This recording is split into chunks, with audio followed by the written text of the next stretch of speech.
pero manyaman. Makinis. Mula ulo, mukhang talampakan. Hanggang talampakan. Tara na! At makipag-ututang dila kay Laika Barista! Oh, hi at kaway-kaway para sa iyo, yes, friend, na mali na naman ang naging desisyon. Kailan ka nga ba naging tama?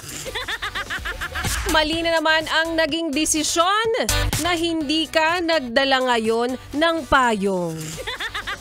Well, mapapaisip ka rin talaga. Ano nga ba naman ang pinagkaiba? Dahil hindi rin naman nagkakalayo ang estado mo at ng payong mo, madalas iwan, madalas makalimutan, at mas madalas din, wet. Kaya naman, para sa mga yes friend nating makakalimutin dyan, baka naman senyales yan ng alam mo na. Kaya hayat kaway-kaway rin para sa iyo ngayon na napagtatanto na ang ibig sabihin pala ng adulthood ay palaging pagod. Ay nako, o baka naman nasasabi mo lang rin yan, yes friend, dahil noon kaya mo pa. Well, which is true naman, di ba? Pero ngayon, kaunting kilos lang, pagod ka na. Kasi nga again, kaya nakakalimutan ng payong. Saka bakit ang bilis mapagod? Kasi tumatanda ka na, tumatanda ka na, tumatanda ka na.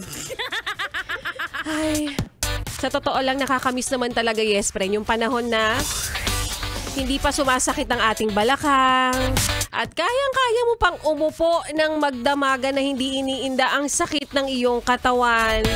Nako, kung nararamdaman mo na rin to, senyales na dagdagan na ang pag-iingat sa sarili, alagaan ang sarili, mag-triple ingat ka dahil ang daming sakit na pwede nang makuha ngayon. Mahirap naman yung may sakit ka na, wala ka pang jowa. O, diba? Double kill! Maayong hapon para sa mga maot at gwapo na yes friend natin. Kasama nyo na nga kapiling ka, chismisan ka, kwentuhan at kaututang dila rin. Yes, totoo, hindi ka nagugulumihanan. Hindi ka rin naaaalimpungatan. Hindi ka rin nababalisaw-saw. Ha? Laika Barista na ang iyong kasama. 3 p.m. to 6 p.m. Dito sa iyong solid na paboritong kabanding ang 101.1 Yes FM. O, para sa mga yes friend nating nangangailangan dyan, para sa'yo na hindi nabigyan ng cut. Charot. Heto na, bibigyan na lang kita ng 500 piso para po sa ating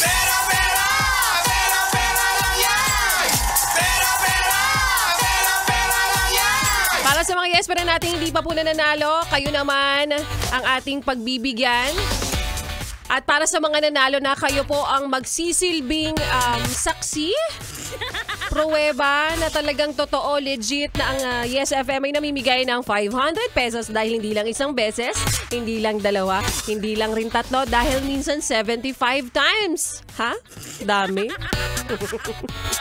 O, para sa mga yes pa natin na deserve manalo, heto na ang ating like katanungan for today. Ano ang ipinapasok sa ojales? A. Pera. B. Botones. Or letter C. Daliri.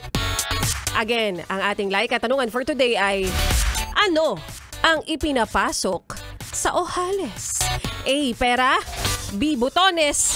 Or letter C. Daliri. Alam mo na yan. I-message mo na ako, yes friend, sa aking Facebook fan page na Laika Barista, LYKABARISTA, para sa inyong mga kasagutan. Again, bigyan naman natin ng chance yung mga hindi pa po nananalo, hindi pa po nakakasali. At sa mga nanalo na, edi wow. Congratulations sa inyo, syempre. Sa mga hindi pa po nakakasali, sa iyo Kuya Chu, pero nakikinig ngayon ako, binibigyan kita ng pagkakataon ngayon na makasali at manalo ng 500 pesos. Again, i-message mo lang ako sa aking Facebook fan page na Laika Barista, LYKABARISTA, ang tigas. I-message mo sa akin ang tamang kasagutan kanina sa ating like katanungan. Kasama rin ang iyong valid ID at ang iyong numero na nakarehistro sa LTO, char. Nakarehistro sa GCash. Ayan, gano'n lang ng kasimple, yes, friend. Kaya para sa mga deserve nating mga yes, friend, na pwedeng manalo ng 500, kayo yan, yung mga hindi nagnanakaw ng kaban ng bayan. Char. So, good luck. And mamaya i-announce ko kung sino nga ba ang mananalo ng 500 pesos para po sa ating. Pera lang yan!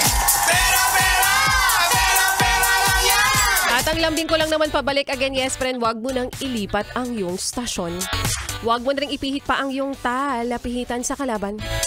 Dahil magbabalik po si Laika Barista at sa aking pagbabalik. Minsan, kahit ramdam mo naman na ikaw na lang daw yung masaya, ikaw na lang yung nagmamahal, hindi ka pa rin bibitaw kasi nangihinayang ka sa pinagsamahan yung dalawa. At yan nga, yes, pre, ng kwento na ating mapapakinggan mamaya sa aking pagbabalik para po sa ating Laika Barista Moments. Kaya naman ituloy pa natin, yes friend, ang pakikinig mo sa mga kantahan ko ngayong hapon habang nakikinig rin sa biyahe natin ang mga yes friend nating solid na solid. Nakasama, karamay, kakampi, kaalyado, ano pa? Kasama sa ano? Kaalyansa. Ayan, si Kuya Warren Rosales Marino, happy listening sa'yo. Christian Roncales, happy listening din. Napakadami lang sumasali ngayon sa ating pera-pera lang yan. Again, sa mga baguhan, kayo po ay aking binibigyan ng pagkakataon na makasali. At yung mga sumali na, congratulations sa inyo. So, ituloy pa natin ang mga kantahan natin, yes friend, kasama ang susunod nating kanta. Na para sa'yo, kapag ganitong maulan na panahon, ang sarap-sarap na ito yung kasama mong kanta habang ikaw ay passenger princess. Kaya naman here's Passenger Seat. Dito pa rin sa iyong solid na paboritong kabanding ng 101.1. Yes, FM. Solid.